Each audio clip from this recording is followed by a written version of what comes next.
तो ये जो इमेजेस है ना पाकिस्तान से, ये इमेज, ये वीडियो, ये दुनिया भर में हो चुकी है वायरल। यहाँ पर आप देख पाओगे ये स्पुतनिक का आर्टिकल है। स्पुतनिक रशियन गवर्नमेंट का सरकारी न्यूज आउटलेट है। ये लोग कह रहे हैं कि पाकिस्तान के नागरिकों को देखा गया कि ये लोग एलपीजी फिल्ड प्लास्टिक बैग लेकर जा रहे थे। बेसिकली आपने अपने घरों में लाल रंग के सिलेंडर देखे होंगे कुकिंग गैस के लिए, उसको हम कहते हैं एलपीजी गैस। तो ये गैस हमेशा सिलेंडर में कैरी की जाती है क्योंकि ये इनफ्लेमेबल गैस है, फट सकती है। और हो सकता है कि आपने कई केसेस भी देखी हो जहाँ पर सिलेंडर फट जाता है या फिर गैस लीक की वजह से कुछ एक्सीडेंट होता है, कई लोग मारे जाते हैं। तो एक सेकंड के लिए आप इमेजिन करो कि पाकिस्तान में आज के समय रेगुलर बेसिस पर ना बच्चे ये जो प्लास्टिक का बैग है ये लेकर जाते हैं एक डीलर के पास, यहाँ पर जो कुकिंग गैस है ये भरवा लेते हैं, फिर घर में लेके जाते हैं, फिर घर में ये जुगाड़ से ना इस तरीके से ये गैस जोड़ देते हैं चूल्हे से और इस तरीके से ये लोग बना रहे हैं खाना। ऑफ कोर्स मुझे यहाँ पर ये बोलना पड़ेगा कि ये सब पाकिस्तान के पंजाब प्रोविंस में नहीं हो रहा।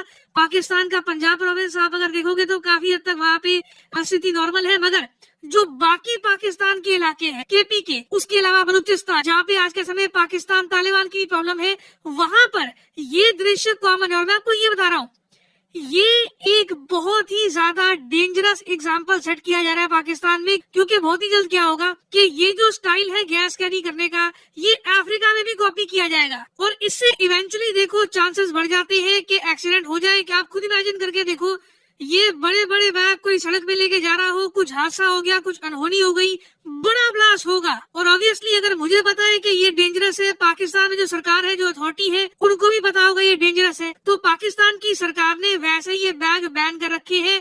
जो दुकानदार ऐसे बैग बेच भी रहे हैं उन पर फाइन लगता है। मगर प्रॉब्लम ये है कि देश में एक तो कुकिंग गैस की कमी है, उसके अलावा लोगों में गरीबी भी बढ़ती जा रही है। उस वजह से लोग एक बार को रिस्क फेस करके भी ना ये बैग का इस्तेमाल कर रही है इलीगल तरीके से कुकिंग गैस यूज करने में, क्योंकि इससे थोड़ा सा पैसे बच जाती है, सिलेंडर से सस्ता पड़ता है इनको ये। और ये जो मैंने आपको बैग वाली बात बताई है ना, देखो ये तो जो वीडियो है ये हो गई है वायरल, मगर ये टिप ऑफ द आइसबर्ग है। पूरा आइसबर्ग आप अगर देखो तो पाकिस्तान में एक ऐसा एनर्जी क्राइसिस चल रहा है जो शायद हमने साउथ एशिया में श्रीलंका के अलावा किसी कंट्री में नहीं देखा होगा। पाकिस्तान की सरकार ने हाल ही में एक एनर्जी कंजर्वेशन प्लान किया है एनफोर्स, जिसमें बहुत ही अजीब बातें लिखी है। पाकिस्तान में सारी मार्केट 8:30 बजे बंद हो जाएंगी, रेस्टोरेंट्स 10 बजे बंद हो जाएंगे। इससे पाकिस्तान की सरकार को उम्मीद ये है कि बिजली कम खर्च होगी और इससे पाकिस्तान की सरकार को उम्मीद है कि 62 बिलियन पाकिस्तानी रुपीस ये बचा लेंगे, डॉलर्स नहीं, 62 बिलियन पाकिस्तानी रुपीस। उसके अलावा जनता को भी कहा गया है कि सोशल मीडिया में ये अवेयरनेस फैलाइए कि सरकार के पास पैसा नहीं है, जितनी बिजली आप सेव करोगे सरकार का पैसा बच जाएगा। और तो और सबसे ज्यादा अजीब बात यह है कि पाकिस्तान ने अपने देश में बल्ब्स और फैंस की जो मैन्युफैक्चरिंग है इस पर भी रोक लगा दी है ताकि एक्सेस एनर्जी कंजम्पशन ना हो। अभी आप यहाँ पर कहोगे वेट, लोग अगर एनर्जी कंज्यूम कर रहे हैं सरकार बिल के पैसे वसूलती है? नहीं, देखो सरकार पाकिस्तान में देती है बहुत बड़ी सब्सिडी, तो इनकी सरकार चाहती नहीं है कि सारा जो आप कह लो भार है ये अचानक से जनता के ऊपर गिर जाए और बिजली के रेट्स अचानक से डबल हो जाए। तो इसलिए ये अपनी जनता को कह रहे हैं कि बिजली इस्तेमाल ही मत करो, क्योंकि इसका ऑल्टरनेटिव बहुत खराब है। एक बार इलेक्ट्रिसिटी के रेट बढ़ गए तो कम नहीं होंगे। और पाकिस्तान की प्रॉब्लम यहाँ नहीं रुकती, जी हाँ, इसके आगे और है। पाकिस्तान की रेलवे के पास भी ना आज के समय डीजल यूज करने के पैसे नहीं है और बताया जा रहा है कि आने वाले 1-2 दिन में अगर स्थिति ऐसी बनी रही तो हो सकता है कि पाकिस्तान का जो रेलवे नेटवर्क है ये भी कोलैप्स कर जाए ना। मैं अगेन कहूंगा ये अपने आप में स्टडी है जो पाकिस्तान में इस वक्त हो रहा है। This is very unique. मैं कई अफ्रीकन कंट्रीज में भी देखता हूँ ये हालत देखने को नहीं मिलती। अब ऑब्वियसली आपके माइंड में क्वेश्चन आएगा, मगर पाकिस्तान के साथ ये सब हो क्यों रहा है? ये नेचुरल गैस का इशू, इलेक्ट्रिसिटी का इशू, इसका मेन कॉज क्या है? देखिए मेन कॉज सिंपली यही है, पाकिस्तान के पास पैसे नहीं है। नहीं तो कुकिंग गैस की वैसे अगर हम बात करें, अगर सिंपली हम एलएनजी की बात करें, ठीक है, एलपीजी की बात नहीं करा, एलएनजी की बात करूं अगर मैं, तो इंडिया ने पिछले फाइनेंशियल ईयर में $10 बिलियन से भी ऊपर खर्च दिए थे एलएनजी को इंपोर्ट करने में। एलएनजी बहुत महंगी पड़ती है। उसके अलावा अगर आपको एलपीजी चाहिए, क्योंकि देखो हमारे देश में कोई एलपीजी तो है नहीं, हमें एलपीजी बाहर से परचेज करनी होती है या फिर हम नेचुरल गैस रॉ फॉर्म में परचेज करते हैं, फिर इंडिया में जो रिफाइनरीज है उनसे बनाते हैं कुकिंग गैस, और फिर हमारे जो घर है वहाँ पे हम सिलेंडर के जरिए या फिर पाइपलाइन के जरिए भेजते हैं ये गैस। तो पाकिस्तान के सामने प्रॉब्लम ये है कि पहली बात तो इनके जो पुराने रिजर्व थे एलपीजी के, एलएनजी के, ये एग्जॉस्ट हो रही है। जी हाँ, पाकिस्तान के पास थोड़े बहुत रिजर्व थे, वो ये इस्तेमाल करते थे, ये अब बिल्कुल खत्म हो चुके हैं, ये ऑलमोस्ट खत्म होने वाले हैं। और इंटरनेशनली आप अगर देखोगे तो कुकिंग गैस के दाम रिसेंटली बहुत ज्यादा बढ़ गए हैं। कुछ अभी कंट्रोल हुए हैं, मगर अभी भी कुकिंग गैस के दाम बहुत ज्यादा है। तो पाकिस्तान अपने बहुत ज्यादा कम विदेशी मुद्रा भंडार से ये परचेजिंग नहीं कर पा रहा है। और फिर देखो, अगर हम बात करें एलपीजी के सिलेंडर की, भारत में भी एलपीजी का सिलेंडर बहुत महंगा पड़ता है।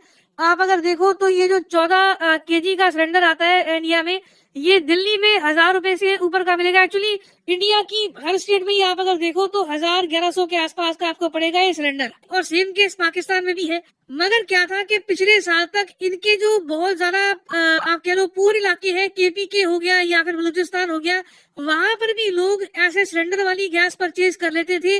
मगर फिर जो बाढ़ आई है ना, उससे लोगों का जो थोड़ा बहुत रोजगार था, जो उनकी दुकानें थी, जो सड़कें थी, सब डिस्ट्रॉय हो चुका है। पाकिस्तान में पॉवर्टी आप अगर देखोगे ना तो ये 35% बढ़ चुकी है। जी हाँ, पॉवर्टी रेट राइजेस बाय 35%। तो जब लोग बहुत गरीब होंगे तब वो पाई बचाने की कोशिश करेंगे। और पाकिस्तान के लोग जो ये परचेज कर रही है ना बलून, उनको पता है कि आज नहीं तो कल हादसा होगा।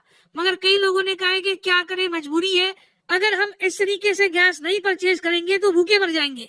और इसलिए लोग क्या कर रहे हैं यहाँ पर कि 1500-2000 के आसपास के ये जो बैग्स है परचेज करते हैं। और ऐसा नहीं है कि ये बैग परचेज करके किसी सरकारी डीलर के पास जाती है, वो यहाँ पर भरता है कुकिंग गैस। नहीं, ये लोग इलीगल तरीके से जो गैस की थोड़ी बहुत पाइपलाइन है ना, वहां पर जाते हैं और उधर इलीगल तरीके से परचेज की जाती है ये गैस। तो पूरा जो ये काम है इट इज इलीगल। मगर जब आपके देश में 35% पॉवर्टी रेट बढ़ेगा तो लोग इस तरीके से अपनी जान पर भी खेलेंगे। अब यहाँ पर आप एक बहुत ही बेसिक क्वेश्चन पूछ सकते हैं, पाकिस्तान सिंपली रशिया से कुकिंग गैस परचेज क्यों नहीं कर लेता? ये बात कर रहे थे कि रशिया से परचेज करेंगे, हम लोग तो परचेज करते हैं नेचुरल गैस रशिया से, ये लोग परचेज क्यों नहीं कर लेते? देखो, प्रॉब्लम यहाँ पर यही आती है कि पाकिस्तान ना अभी भी इनके पास प्रॉपर एक पाइपलाइन का नेटवर्क है नहीं जो केपी के या फिर बलूचिस्तान के वेरियस इलाकों में जाता हो।